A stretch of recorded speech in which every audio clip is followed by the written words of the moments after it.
What is this dispute about? And it is part of a, I don't know, a part of a global pushback by governments.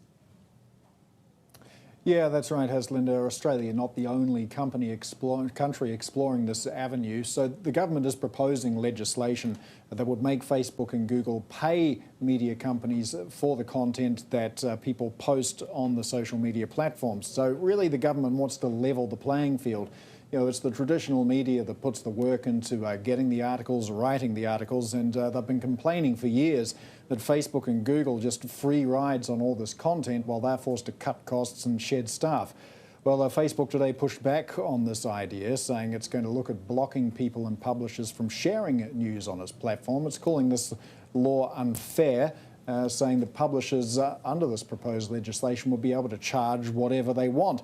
The Facebook Vice President of Global News Partnerships says this is a decision they have made very reluctantly, but they're still actually working on the technology that would allow them to stop users and publishers from sharing news. So it seems like bad news for those Australian media companies, Paul, ultimately, but Facebook surely has got something to lose here too.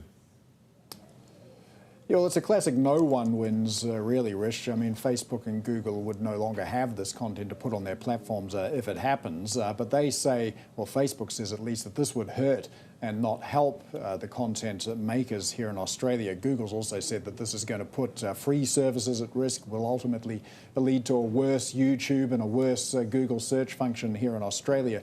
But to put some numbers on it, in the first 5 months of 2020, Facebook says it sent 2.3 billion clicks from its news feed to Australian news websites. So that's the kind of context it's operating in here. Facebook says removing news articles from its platform is going to be insignificant to its business because news is only a very small part of what its users see. But to circle back to Haslinda's original point, Australia really not the only country looking at do this. Other countries are very worried about the impact on journalism and traditional media that these social media platforms are having.